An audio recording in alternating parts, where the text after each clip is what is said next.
नमस्कार, न्यूज 18 के digital platform पे आप मुझे देख रहे हैं और मैं हूं आपके साथ में अमनदीप। यूक्रेन से जंग के बीच में रूसी सेना की तरफ से पोलैंड पर 19 ड्रोन दागने की खबर है, जिसमें से 4 ड्रोन को पोलैंड की सेना ने मार गिराने का दावा किया है। पोलैंड नाटो का सदस्य देश है और नाटो नियमों के मुताबिक उसके किसी एक सहयोगी पर अगर कोई देश हमला करता है तो ये सभी सहयोगी देशों पर अटैक माना जाएगा। ऐसे में रूस के इस हमले को तृतीय विश्व युद्ध को उकसाने वाला भी माना जा रहा है। सबकी नजर नाटो के अहम देश अमेरिका पर टिकी हुई है। पोलैंड पर रूस का अटैक क्यों हुआ है, क्यों अटैक किया गया है, चलिए इस बारे में आपको बताते हैं। तो रूस ने पोलैंड पर ड्रोन दागने को लेकर कोई स्पष्ट बयान तो नहीं दिया है, लेकिन कहा जा रहा है कि ड्रोन कीव पर दागने की कोशिश थी, लेकिन पोलैंड की सीमा में चली गई। पोलैंड यूक्रेन का पड़ोसी देश है और रूसी ड्रोन को मार गिराने के लिए पोलैंड ने F-35 का इस्तेमाल किया है। अब पोलैंड की सरकार ड्रोन के मलबे को तलाश कर रही है और कहा जा रहा है कि अमेरिका और नाटो भी मलबे के इंतजार में कोई बयान नहीं दे रहे हैं।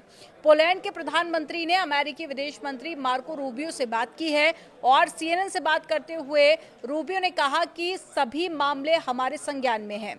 तृतीय विश्व युद्ध की बात आखिर क्यों कही जा रही है, तो चलिए ये भी आपको बताते हैं। 1939 में पोलैंड पर अटैक के बाद ही विश्व युद्ध की शुरुआत हो गई थी। द्वितीय विश्व युद्ध की शुरुआत हुई थी। उस वक्त जर्मनी के एडोल्फ हिटलर ने पोलैंड पर ही पहला अटैक किया था। इस बार भी रूस के खिलाफ यूरोपीय कंट्री मजबूती से मोर्चे पर है और रूस के खिलाफ जर्मनी, ब्रिटेन, फ्रांस जैसे प्रमुख देश काफी ज्यादा मुखर हैं। अब ऐसे भी जिस तरीके से पोलैंड पर अटैक हुआ है उससे वर्ल्ड वॉर का कनेक्शन भी जोड़ा जा रहा है। खुद पोलैंड के प्रधानमंत्री डोनाल्ड टस्क ने इसे विश्व युद्ध से जोड़कर देखा है। अब आपको बताते हैं नाटो क्या है और इसके नियम क्या है।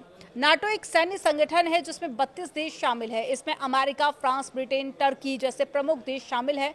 नाटो के अनुच्छेद 4 के मुताबिक अगर किसी सहयोगी देशों पर कोई हमला करता है तो उसकी सूचना सभी देशों को देनी होती है।